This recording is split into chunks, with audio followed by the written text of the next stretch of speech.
Good afternoon. My name is Jack Klieger. I'm the president and CEO of the Museum of Jewish Heritage, a living memorial to the Holocaust. And I want to welcome you to our 21st annual Fanya Gottesfeld Heller Conference for Educators. I'm speaking on behalf of the museum's board of trustees, its staff, our volunteers, and our community of Holocaust survivors and families. As we remember our friend, Fanya Gottesfeld Heller of blessed memory. Fanya was a survivor, a philanthropist, and an author who went through the pain of recounting her own experiences in order to teach others, an incredible gift to every student and each educator she encountered. We all learned from Fanya's spirited dedication to Holocaust education and Jewish learning. I would like to highlight Fanya Heller's memoir for children, Hidden, a true story of the Holocaust, in which Mrs. Heller documented her remarkable story so that people of all ages could learn from it. The museum has been honored to host the annual Fanya Gottesfeld Heller Conference for Educators since 1999. Now in its 21st year, this conference brings together world-renowned scholars to address groundbreaking issues in Holocaust studies. We're very pleased to be able to offer this conference in her memory today. We miss Fanya dearly, and we are honored to remember her with her family who have continued to support this event. And we are very glad that members of the Heller family are among our audience today. We hope that it is of comfort to them to be among so many teachers whose lives Fanya Heller touched, and to know that through these teachers, her story will reach thousands of students. At this time, I'd like to invite Elizabeth Edelstein, our Vice President for Education, to begin the program. Elizabeth. It's my pleasure to introduce our first lecturer, Eliad Moreh Rosenberg, Curator and Director of the Art Department in Yad Vashem's Museums Division. Born in Paris, she studied art history and English literature at the Hebrew University in Jerusalem and museum studies at the Tel Aviv University.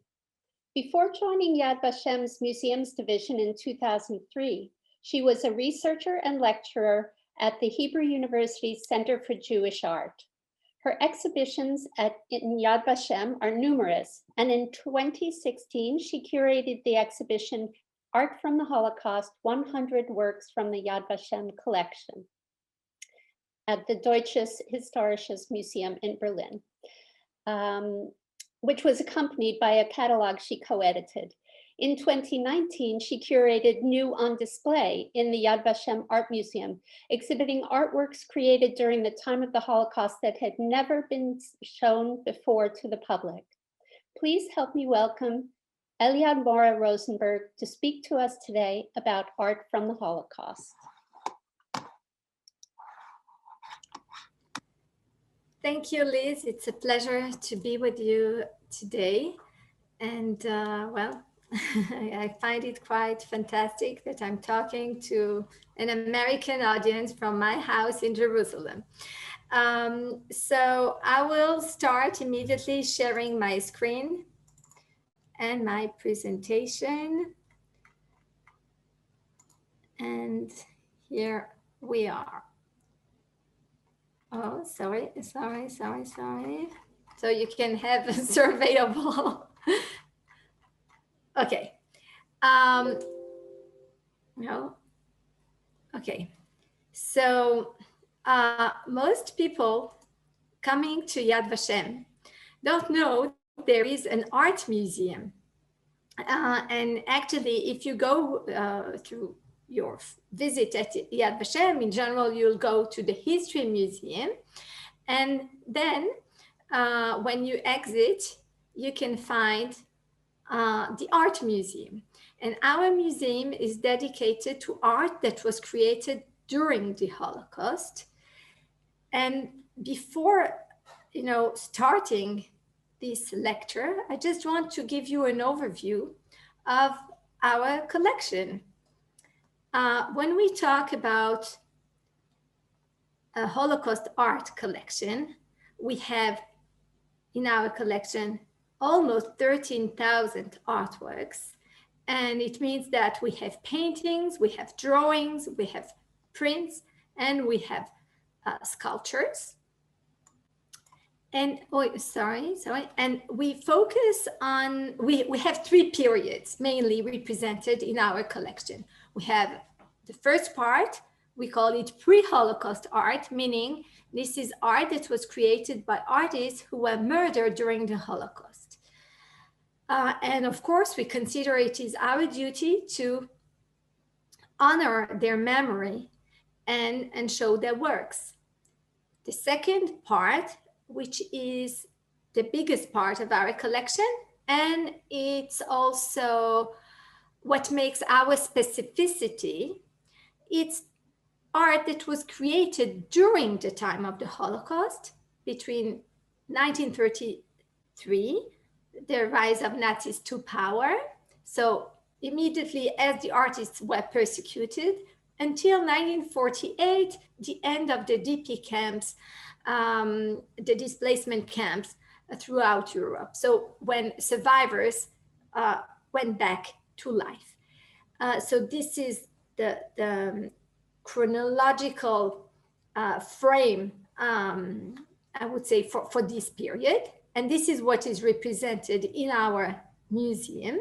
And the third part is post-Holocaust, either art that was created by survivors, witnesses, second generation. We talk about third generation today. We talk even of fourth generation.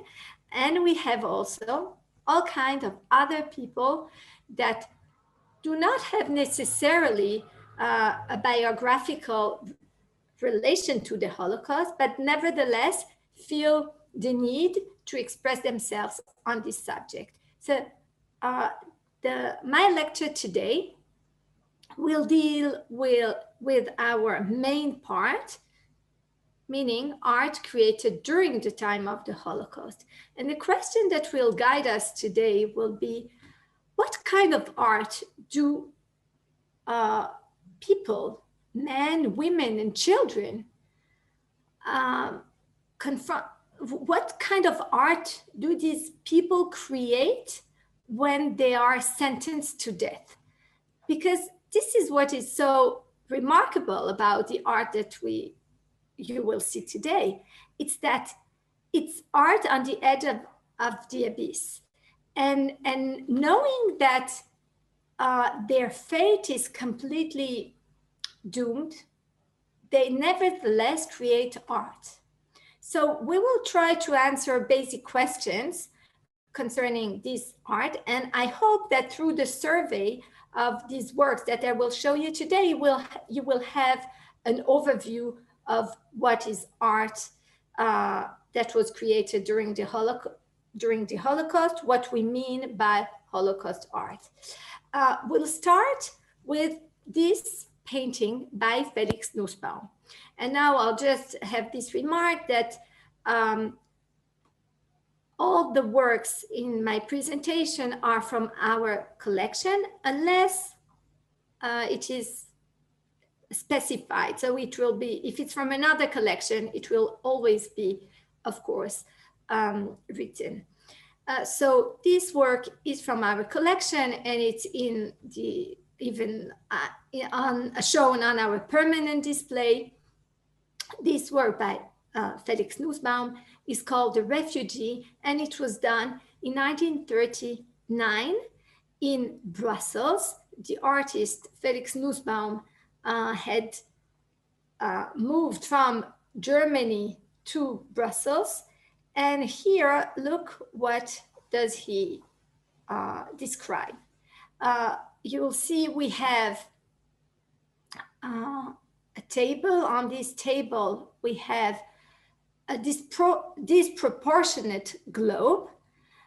So the world is just in front of this man, this refugee that has nowhere to go to. And we feel his despair through his posture, through his position, holding his head in his hands. And we feel how he is contained within himself because of his sadness, because of his despair. And next to him, we see a very interesting detail. It's a bundle and a stick. And this tells us that this man has already been through all kinds of places. The world is open, but there is no place for the Jews. This is the situation of the German and Austrian Jews at the time. You know, after Kristallnacht, the November pogroms in Germany and Austria in 1938, German Jews understand they have no future anymore in Germany, and they need to escape. They need to go somewhere. The only problem is that there's no country that wants to accept them, that welcomes them. And this painting was made as a reaction to the Evian conference organized by President Roosevelt, asking the question, what to do with the problem, the Jewish problem, the problem of the Jewish refugees coming from Germany and Austria. And the answer of this conference was that no country wanted to welcome the Jews. So this is the despair we are feeling. And look at the walls around these men. They are bare walls and they look like a prison cell. But the paradox is that this prison cell is open, the gate is open. But what awaits this man if he goes outside? Only devastation and desolation. You see that from these bare trees and the black birds that are this bad omen, this sign of death, these birds that come to look for corpses. So here you can see how symbolically, through one painting, Felix Nussbaum tells us about the fate of the Jews. This is his own personal situation because he was himself a refugee at that time in Belgium, but it's also the fate of all German Jewish refugees at this time. I like to say that every painting from the time of the Holocaust, it's true in general, but in particular, when looking at paintings that were created during the time of the Holocaust, we ask three main questions, even more. And we will try to follow these questions throughout this presentation. The first question is, who is the artist? And we'll see, and I will answer that, okay? The second, what is depicted on the painting? So obviously we told this story. And the third one is, how was the work created and how did it survive? So it's even more, it's 4 questions. So let's see. Felix Nussbaum was originally from Osnabrück, and he belonged to a wealthy family. His father was doing well in business in Osnabrück, and he encouraged his son to become a painter. And he received a scholarship to study in Rome. And while there, the Nazis came to power. He immediately understood the danger of Nazism. So he decided he didn't want to go back to Germany. And he stayed in Europe, going from one place to the other. And this is why we saw him as a refugee, because he knows about this feeling of having no place to go. He was in Rome, he was in Italy, different places. Later he went to France, and to Belgium and different places. In Ostende he was, and later on in Brussels. And then he stayed there with his wife, Felka, who was also an artist. They were in Brussels. And there he was when in 1940, when Belgium was occupied, as a foreigner and as a German citizen, he was arrested and taken to a camp in Saint-Cyprien in the south of France. And this camp was for foreigners, for German, for Germans, all kinds of refugees, actually. And now you'll see this painting that I'm showing now. It's called the Camp Synagogue in Saint-Cyprien. And what you'll see is a group of men wearing the prayer shawls, the talitot, yeah? So they are wrapped in their prayer shawls, and they're praying, but it's kind of interesting. They're not inside the synagogue or the barrack. It's not a proper synagogue, of course. It's a barrack that serves as a synagogue. And we see these men like clinging on to their faith in this time of great uncertainty and of anguish. Now, if we look at these men, we'll see no one has a face. They're not represented from their face, so they're represented from behind, but we can also hardly distinguish their heads. And there is a feeling that these people are almost ghost figures. And these are men clinging on to their faith in this time of really despair. And these prayer shawls are the only source of light inside the whole painting. Now, if we look at the symbols that the artist uses here, we see a barbed wire, so we know they're in a camp. We see a bone, so we understand death is everywhere. We see an empty tin box, which tells us about hunger in this place.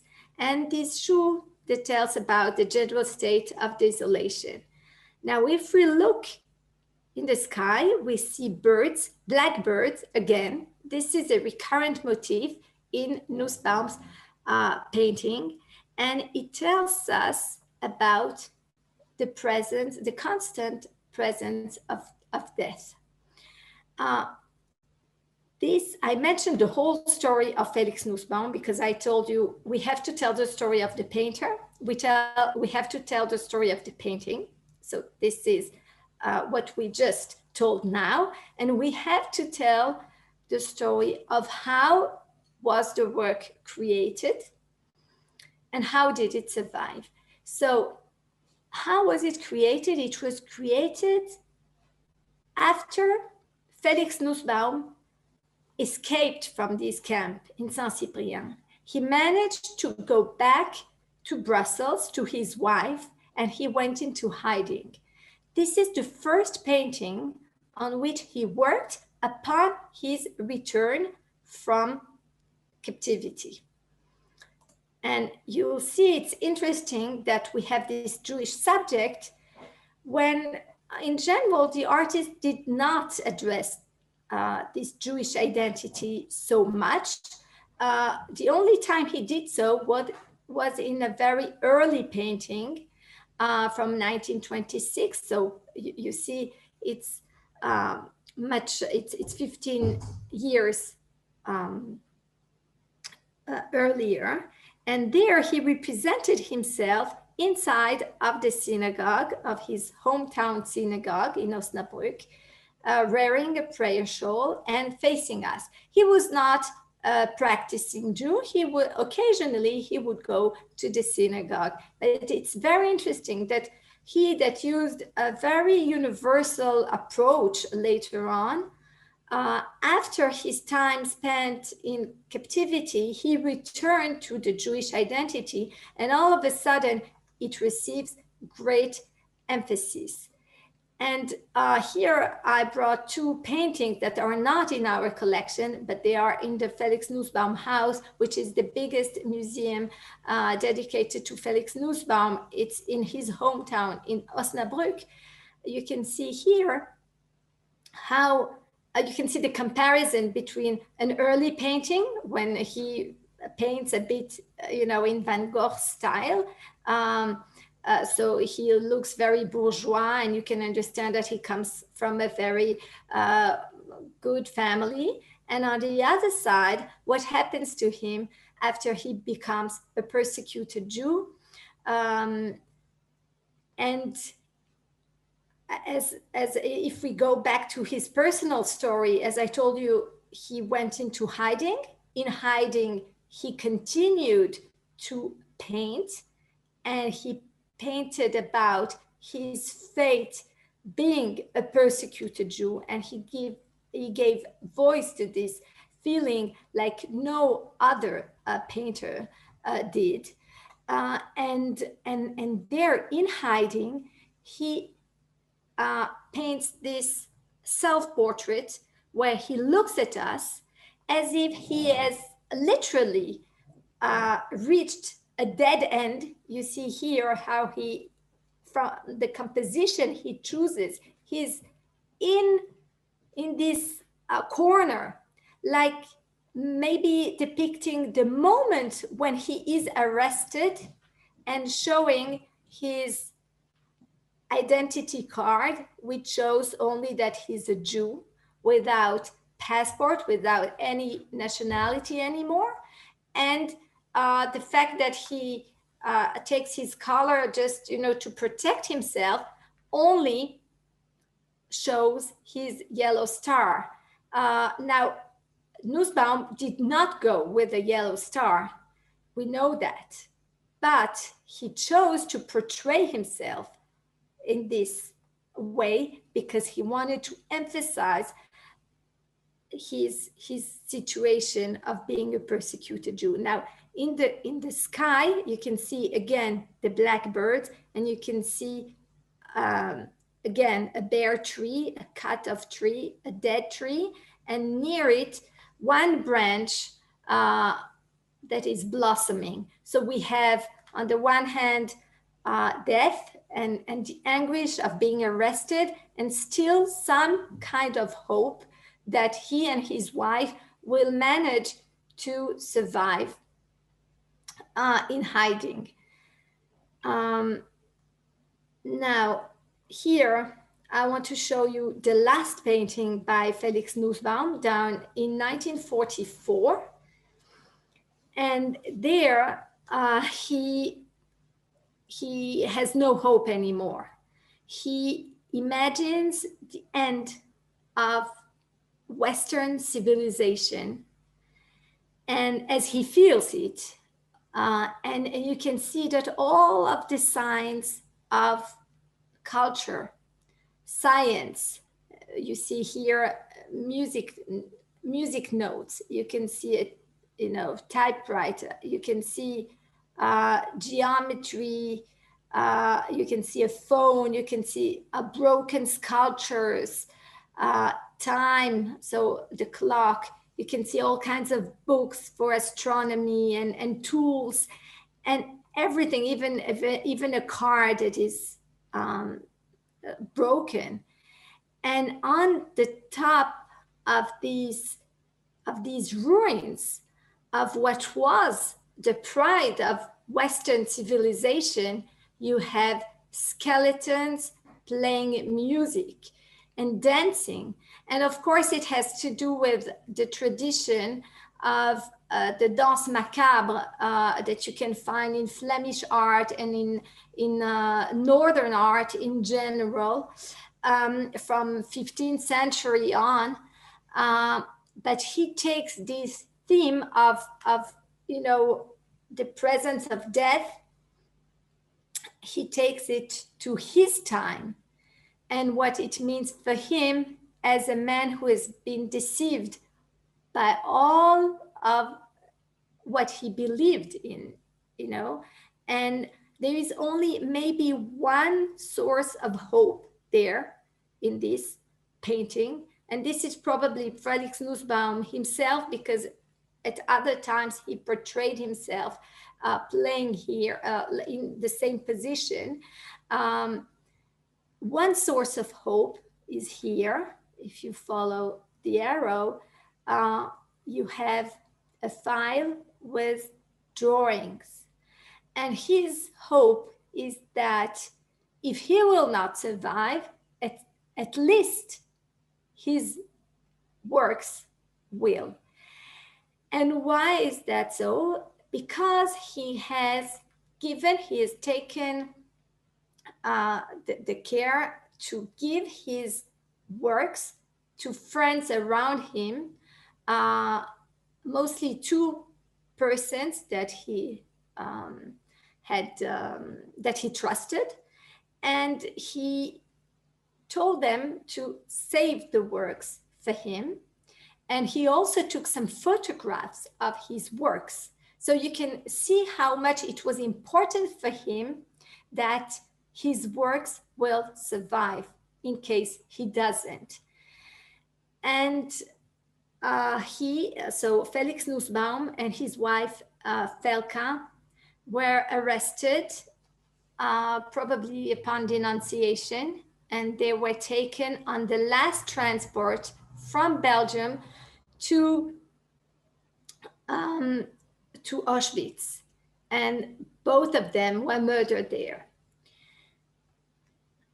So the works did survive, and after, well, it's too long to enter, it's a subject of its own, but there was also, a dispute about the works and who they belong to, but in the end, they were given back to the family. The only survivors from the family were cousins of Felix Nussbaum, and they in turn reached an agreement with Osnabrück, Felix Nussbaum's hometown, in order to have there a museum for Felix Nussbaum, and this is how the works are preserved today. And a lot of research has been done there, and that's how we are able to, to learn about these works. Now, Felix Nussbaum, I started with Felix Nussbaum because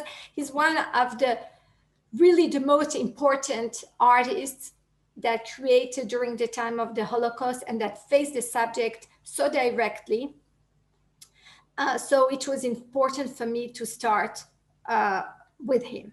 But now we go to another artist, and here again, we see a man facing death. I'll tell you in a minute about the story of the artist, but first let's look at what is described here.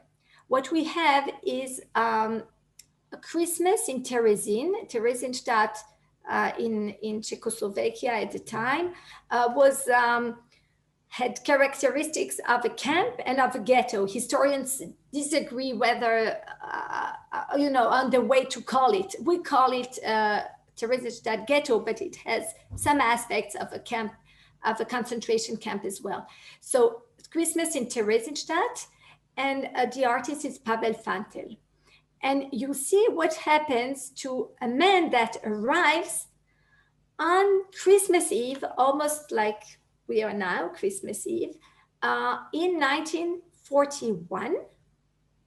And you see that candles of the heroes. So we are talking about a more assimilated kind of Judaism, someone celebrating Christmas and not Hanukkah. And you see, so 3 candles that are lit on branches of the pine tree, and you see a bundle with all kinds of goods that this man has brought with him. You see 1 year later, in 1942, the same man who was chubby and well, he has lost his hair. He has, look at his clothes. Look, he has less stuff left. And 1 year later, 1943, look at him. Nothing's left from what he brought. There's only one candle lit. And look at his clothes that are made of patches. And on the eve of Christmas 1944, nothing's left, even not hope, symbolized by the candle. We see a living skeleton staring us, so this man is facing death. And the only thing that reminds us of his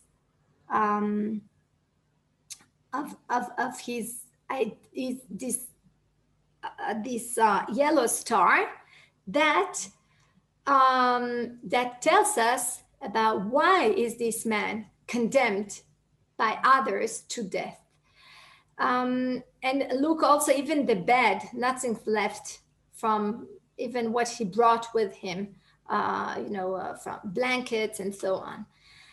So this painting, it's a watercolor on paper. It's called Metamorphosis, and the artist actually is not an artist by profession. It is he was a physician. He was a doctor fighting against the typhus in Theresienstadt, and during his free time he would draw and paint and draw satirical drawings.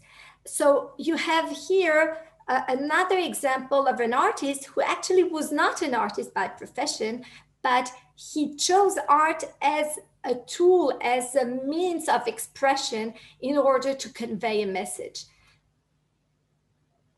I'm sorry. So now you can see two other works by Pavel Fantl, the same artist, and you see that one of them is called "A Song Is Over." If you look at the face of this buffoon that is depicted here, you recognize Hitler. So we find a man in Theresienstadt that finds the courage to depict the Führer, Hitler in such a way. It's quite amazing to imagine what kind of guts it took. And how does he depict him? So as a buffoon, I said so, but look at his hands. His hands are full of blood. And it's called "The Song Is Over" because this melody must stop, this bad melody. And you see the wires of the guitar that are broken. You see Hitler as a drunken man. And he hopes that this nightmare will soon end. Look at the other painting. You'll see Hitler that fell into the latrine. And you see here Mein Kampf, and there are all kinds of other jokes. And I find it really unbelievable that man, he's not the only one, but someone like Pavel Fantl, under this really difficult situation where he sees men, women, and children dying every day because, as I told you, he was fighting against the diseases in Theresienstadt. And facing this, he finds enough power to express his anger and his hope that one day we'll all be able to laugh about this terrible man that did such awful things to humanity. Pavel Fantl did not survive. He was taken on a death march and he died during a death march. So he was sent to Auschwitz, and later on he was taken on a death march, and he died during the death march. But his work survived because before being sent eastwards, this is the way it was called, he took his works and he gave them to a friend of his that was not Jewish, who worked at the rail station, and he hid the works for him. And after the war, Pavel Fantl's mother, who did survive, received these drawings from this friend, and she in turn donated the works to Yad Vashem. What? Okay. Oh. Okay. Okay, sorry. Now, if we are talking about these works of defiance, we can see an artist by the name of Alexander Bogin, who joined the partisans. And he, during the day he was fighting against the partisans, he was fighting among the partisans and against the Germans. And during his free time, he would draw sketches because his training was as an artist. And whenever he had the occasion, he drew. And you will ask, how did he find even the tools to draw under such circumstances? So because he survived, we know he gave testimony. And he said that whenever he didn't have, proper drawing materials, he would take branches and he would burn them and use them as charcoal. So you see how the artist had also to be creative in the means in order to create art. And here I want you to read what he says about what it meant to create. Each man, when standing face to face with cruel danger, with death, reacts in his own way. The artist reacts in an artistic way. This is his weapon. This is what shows that the Germans could not break his spirit. So you see two completely different artists. One we saw in Theresienstadt, the other in the, I didn't say, but it's in the forests around Vilnius in Lithuania. So completely different, but they all understand that that art is a weapon and that they can use it. And okay. And here you can see another work of Bogin in which he shows himself. No, it's not necessarily a self-portrait, but here another quote. Ultimately, when I asked myself why I was drawing, when I was fighting day and night, I realized that it was something similar to biological continuity. Every man, every people wishes to live this one thing. To be creative during the Holocaust was also a protest. I find it fascinating to see these examples of defiance that we would not necessarily think about when thinking about art, but we see that it is spiritual resistance. And this term was coined by Miriam Novich, who was a lady who dedicated her life after the war to collect art from the Holocaust and give a voice to all these artists who created. And so she called it spiritual resistance. And I think it's very accurate to describe what we are looking at. I want to talk about another group of artistic resistance. And again, we go back to Theresienstadt. that we met with Pavel Fantl. And here we will see Frita.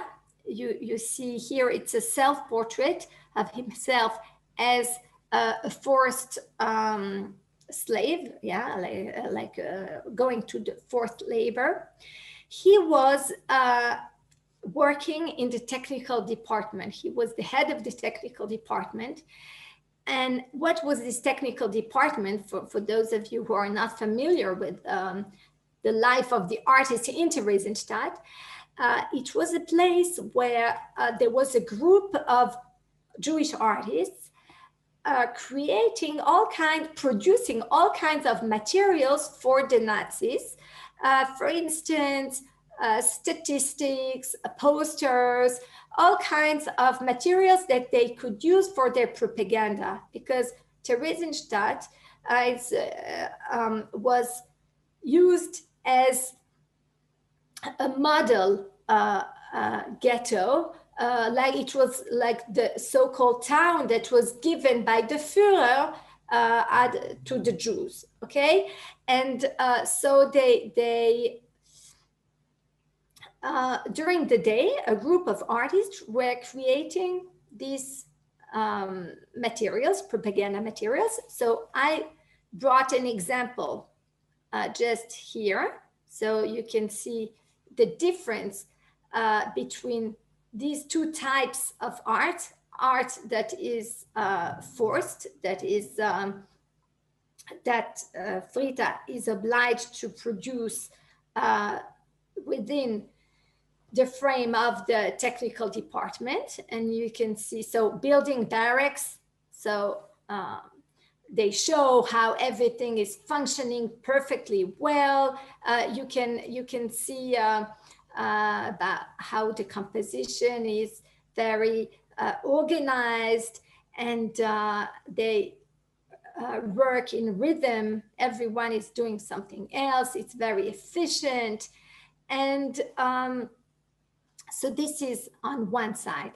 And during his free time, Frita and all of the other artists belonging to this group of the technical department, they produced art that told the true story, not the one that the Nazis wanted to tell, but the one they were experiencing. So you can see this opposition in colors, for instance. It's very black and white. Most of the works that they produced were black and white as opposed to color, but also the means of expression is different. The style is very expressive here, whereas here it's more realistic. So this is one aspect that is quite interesting to compare. If we go and look at some other works from different artists belonging to this same group, they worked together, they influenced one another, and sometimes they even depict the same motifs or the same scenes. Here we have a work by Leo Haas. So as I told you, he was a friend of Frita and part of the same group. And here he depicts a transport arrival to Theresienstadt. And he depicts how all these men and women and children, they have to go during winter time. It's cold and it's a never-ending route in order to reach the ghetto. Later on, there was rails that were built and they could reach immediately the station, but it was not the case here.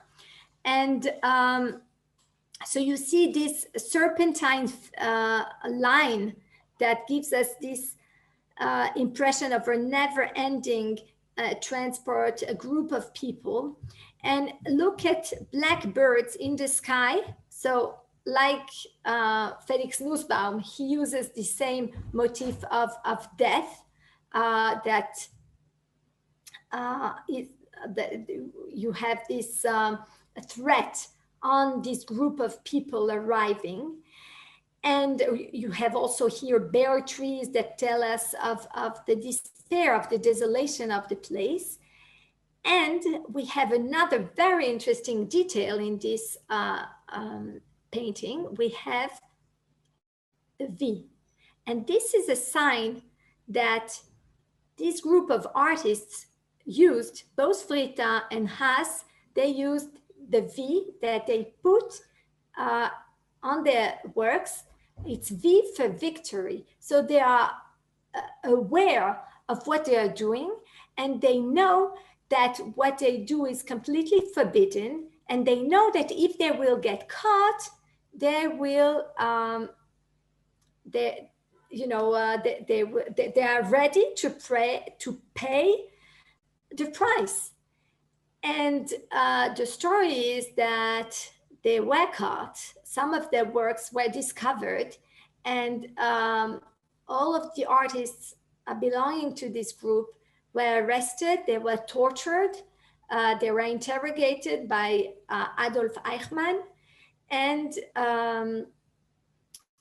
they were all sent to Auschwitz, or they died out of the violence.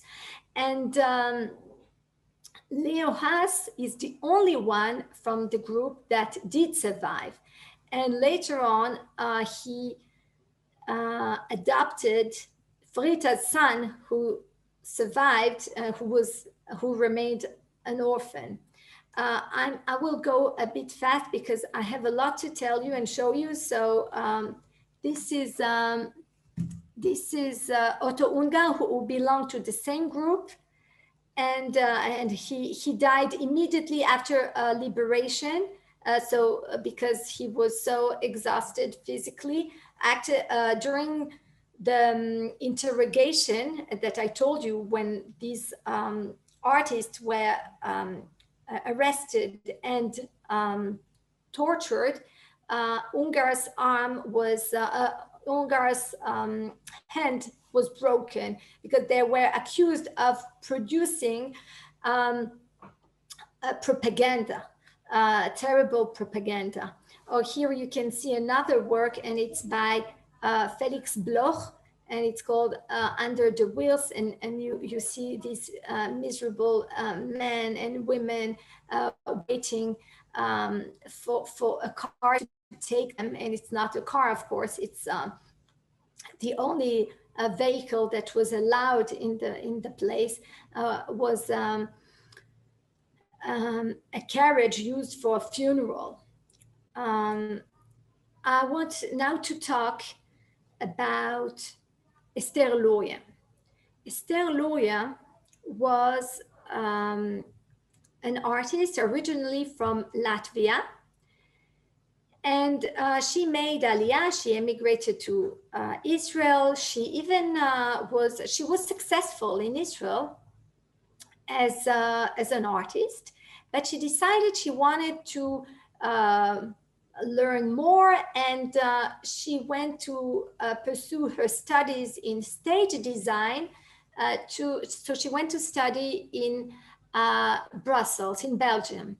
And while there, she decided, during the summer, she decided to pay a visit to her sister, who lived in Kovna, in Lithuania. And while there, the war started, and she couldn't go anywhere, and so she stayed there. So she was like an outsider, trapped into in that place, and with her sister, they were forced into the Kovno ghetto. And you see here a self-portrait, and this is Ester Luria, and she decided she wanted to record what was happening. Maybe because she was this outsider, maybe because she didn't have a family of her own to take care of. So she was free, to do this activity. People were all the time struggling for their survival. So she recorded. And you can see here two different perspectives of a bridge, the bridge that linked two places of the ghetto. And she said that this bridge was a sign, the symbol of their shame, because it was the symbol of the ghetto. And so she went to different places and she recorded, she documented what she saw. And look here at the date. There are 2 dates, and I will immediately explain why. But first, I want to go on. And at a certain time, the Judenrat, the Council of Elders in Kovno, heard about her activity of recording, and they encouraged her to do so. And Avraham Tori, who was the secretary of this Council of Elders, he accompanied her to all kinds of places so that she would be able to draw, and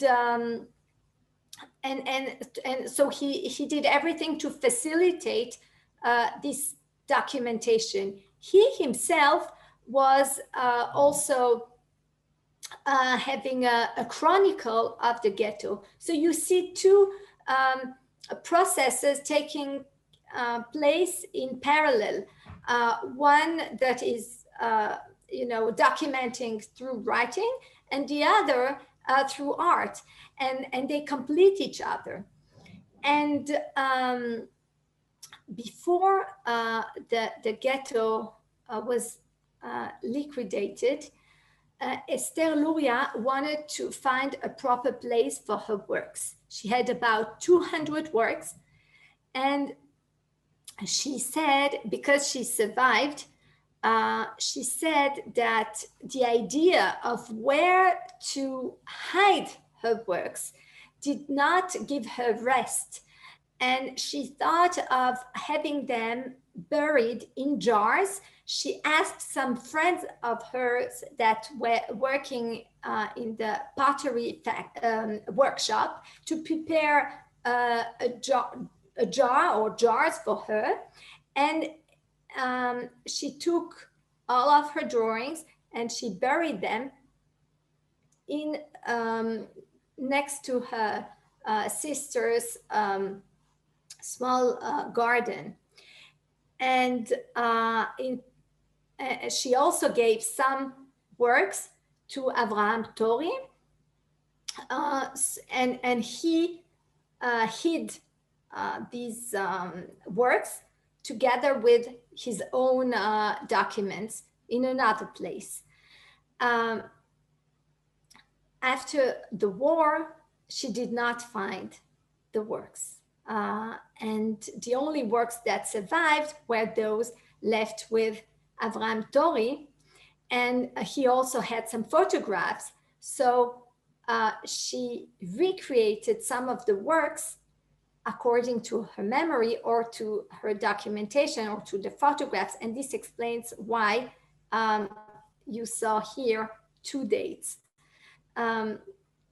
Later on, she was in the camps of Leibich and Stutthof, and there as well, she continued recording the women around her.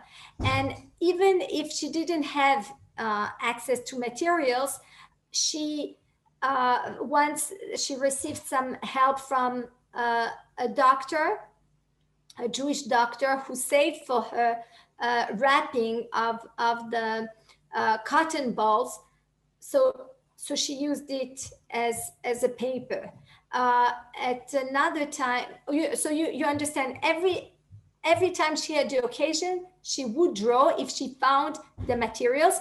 And she said, because she wrote her memoirs, she said that she was beaten whenever people found that she was drawing. But at other times, there were also some Germans that were interested by the fact she was drawing, and they asked her to draw their, their girlfriends because they had a photograph or a child from their family. And thanks to that, she was also able to survive because all these Germans who used her skills in art, they helped her by bringing her some more food rations and so on. So here, later, as I said, so she survived, and when she came, she lived in Israel, and she dedicated her life to Holocaust remembrance. So not only she did, she painted again works that she had done in the ghetto and that were lost. She also wrote her memoirs and gave testimony. And when there was the Eichmann trial, she was there in order to document. So you see, she really dedicated her life to this task of remembering.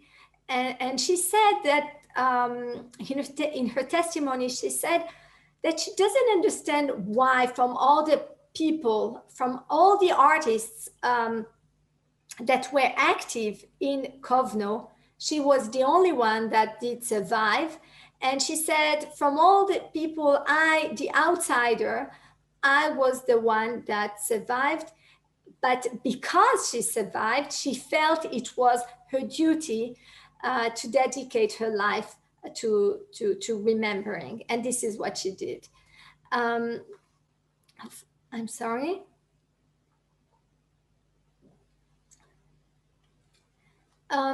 In the Lodz ghetto, we find this portrait by Tzvi Hirschilis, who also survived. And he was allowed to paint because his talent for art was recognized by a Nazi officer who let him paint. And some of the artists had to produce art for the Germans. They had Ester Luria, I didn't mention it, but in the Kovno ghetto, one of her ways of surviving in the Kovno ghetto, not just later, was also to produce art for the Germans. So this was also the case for Schilis, and we don't know the identity of this man, but during his free time, he would document what he saw in the ghetto. And here you can see a very special painting. So as I say, there's the story of the artist, there's the story of what we see. So what do we see here? We see two children that are playing, dancing, singing, whatever, just in a childish way. But we see two other children, a boy and a girl, that need to work and to help. And this is really the very representative of what was the case in the Lodz ghetto. And this work is from 1942, probably, and not 44, as written here. But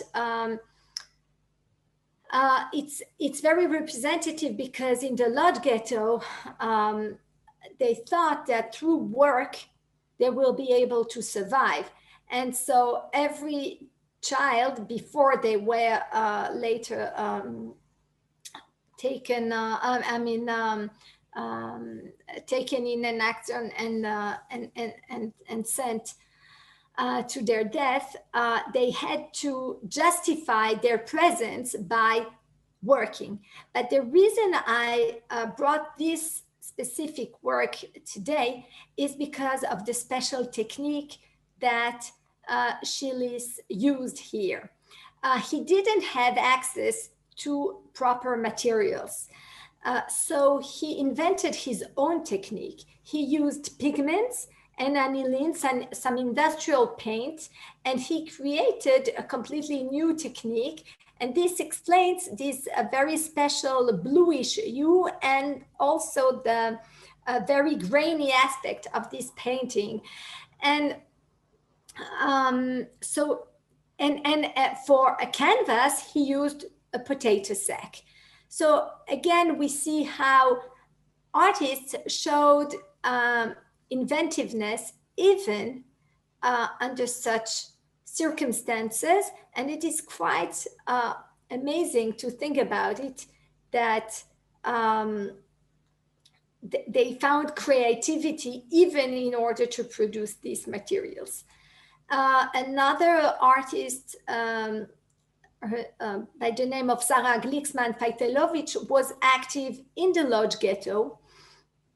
And she also worked for the statistical department. So she was able to survive thanks to the fact she was working.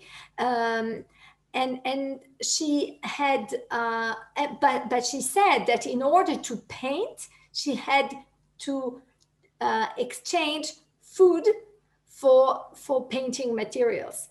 And look at her at this quote, which is quite fascinating.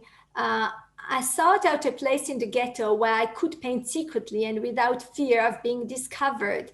The hunger was so great that work did not always, assuage the hunger as I had hoped it might. So here we see that, first of all, we see how she is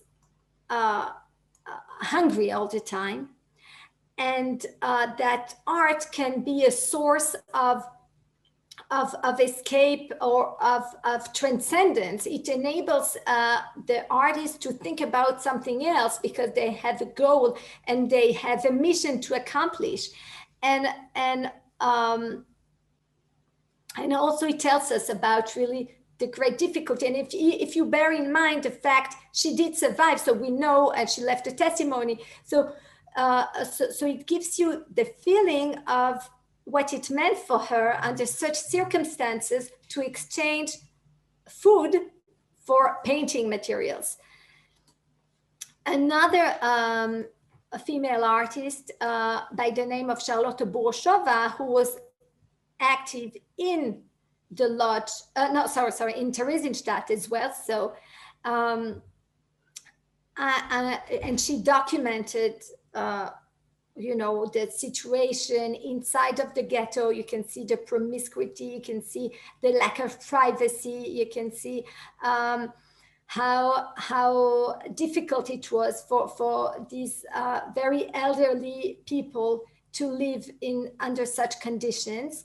And so she has a whole series about the reality of the place. But at the same time, she has series showing aesthetic that are purely about beauty and imagination, and she said that she wanted to sketch all the incredible things that she saw, to pose the disaster with beauty. So you see that sometimes there is a real decision made by the artist to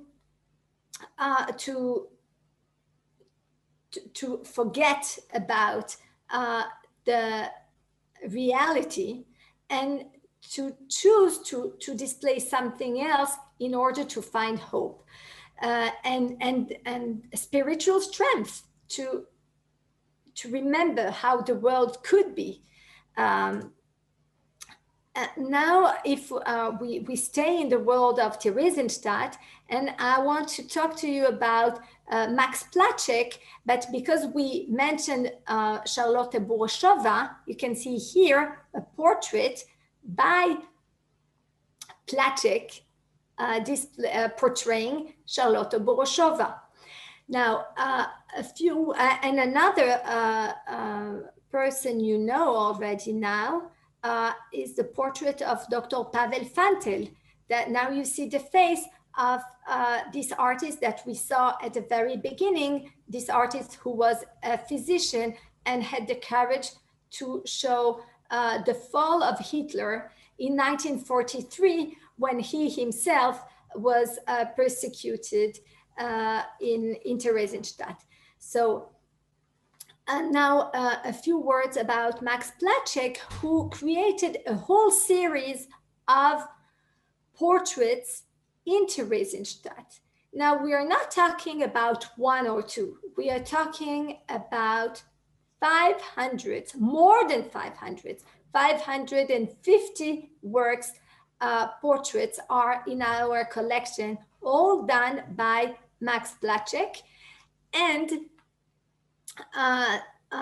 these works were done in the time of almost a year. So within a year, a year and a half, something like that, he portrayed so many portraits. And we have to ask ourselves why. Why does a man in Theresienstadt portray the people surrounding him? And we understand it's not a matter of a coincidence or just, that he was maybe having nothing else to do. Absolutely not. You can imagine that if someone makes such a series about men and women in Theresienstadt, he wants to leave a trace. And look at these portraits. He did not only portray these women and men, he also asked them to sign. So we have a double signature. We have the signature of the painter, Max Platschek, but we also have the signature of the person portrayed. So you see here, Lotte Broshova. You can see Franz Eugen Klein. You can see Dr. Kurt Singer, who died of hunger in Theresienstadt. So you have Fantl that we saw his story before. So we see that through this signature, we have the identity of the person, but all together we have the portrait of the whole community. And we understand it's not just, it's a cultural community. It's people with stories, people with an individual identity, but these are people also with professions, with great impact on their surroundings.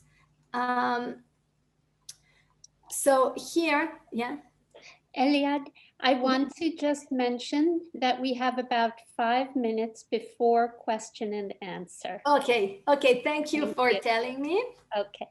So so you can see here Fritz Baum, who wrote like a testament. I've never seen myself as borrowing from life, only indebted to life. I've never asked what I receive from life, only what life receives from me. So you see that the people that were portrayed understood what it meant to be portrayed, and they also wanted to leave a message. And thanks to Max Platschek, who left these works, we know about these people. Max Platschek did not survive. He was murdered. And here, so we started talking about the subject of the portraits. And of course, this theme can be, just, I could give a whole lecture just about portraits. So today I'm giving you only 2 examples, but you should know we are talking about a phenomenon going on everywhere where there were artists. You see series of portraits, and it's not a matter of coincidence. It's the awareness by the artists that they need to leave a trace for posterity. And here you can see Arthur Ritov, that was in a HKP camp where men were taken as forced labor, and they were working there in Riga, near Riga, in Latvia, and he portrayed almost 50 portraits of his friends. And look what Meir Levinstein, one of the very few who did survive from all this group, he said, "We had no camera, so we decided to document our family for posterity by a different mode. Among us was a painter of renown, Arthur Ritov, who managed to obtain some white newsprint." And I'm going here. In addition to his talent as an artist, Arthur also exhibited compassion. It was as if he had been sent to us to inspire each one of us with a touch of bravery and infuse us with vitality. As long as we are still alive, we are not to lose faith in the Jewish people and their survival. So we understand what it meant for these men, that all of a sudden an artist look at them not just as beasts, not just as a labor force, but as human beings, and how much hope it gave them. And now to conclude, and I'll be very brief about this amazing story of Peter Ginz. We started saying, we started with a professional artist, and then I showed you Pavel Fantl, and I said not all of them were professional artists. And now we go to the example of an artist who is a child, a teenager. His name is Peter Ginz, and he was a very talented boy from Czechoslovakia, from Prague. And when he was imprisoned in Theresienstadt, he founded a newspaper by the name of Vedem. Vedem means we are leading. And look at this drawing that he made for Vedem. You see here, this is the newspaper. We are leading, okay?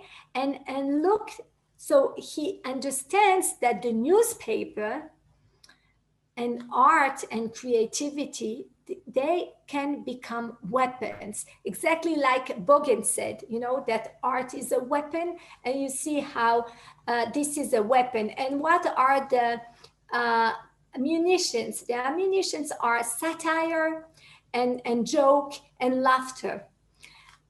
This is a teenager boy in Theresienstadt. This is where this is his dwellings.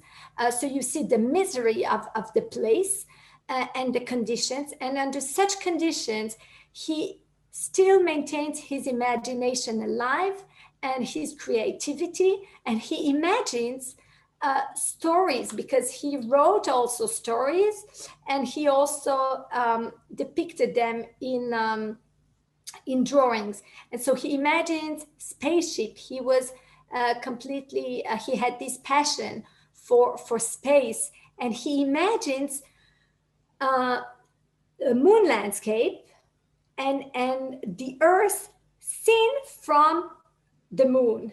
So can you imagine what it means for a young boy being alone from his parents, because he's the first of the family to have been imprisoned in Theresienstadt, so completely alone. He goes until the moon in order to escape his current situation, but at the same time he finds there hope and he's able to give expression to his passion. He wrote this amazing quote. I brought only this quote, but he wrote other amazing stuff. The seed of a creative idea does not die in mud and scum. Even there it will germinate and spread its blossom like a star shining in darkness. 1 year later, he was sent to Auschwitz, where he was murdered. What was left from him were only his writings and his drawings that were left with a friend of his from the dwellings that you saw. and his friend in turn gave the works to Peter Ginz's parents, and that's how they were later donated to Yad Vashem. Now, think about the power of this sentence, and I want to illustrate what happened later with the story and art of Peter Ginz. When Ilan Ramon, the first Israeli astronaut, went on his first ever Israeli mission on space in 2003, he contacted Yad Vashem in order to take with him something representing the Jewish people in the time of the Holocaust, because Ilan Ramon was the son of Holocaust survivors.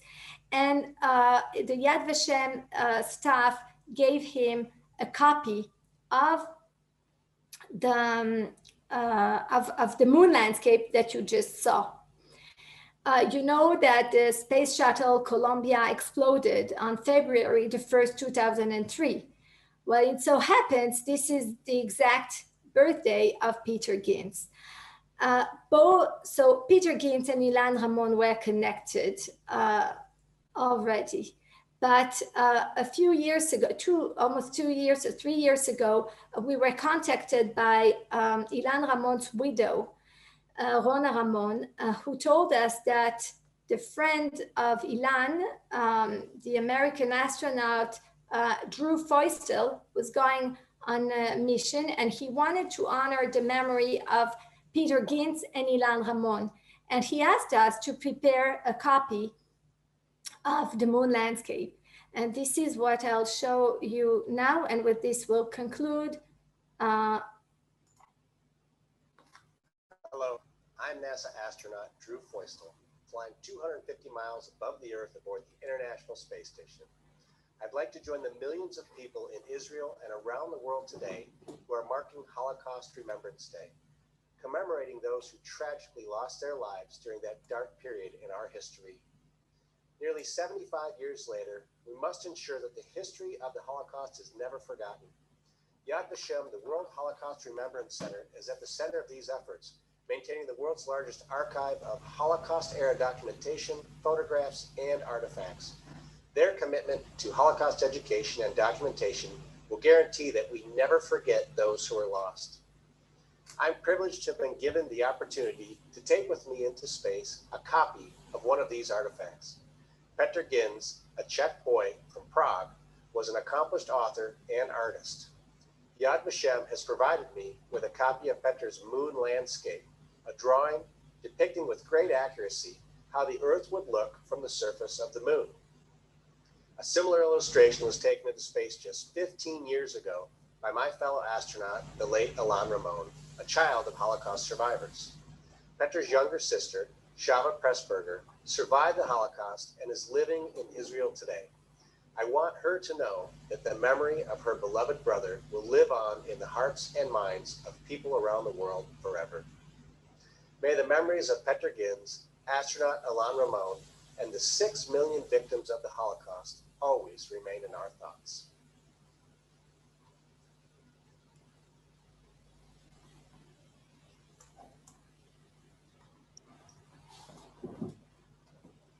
Thank you so much, Eliad.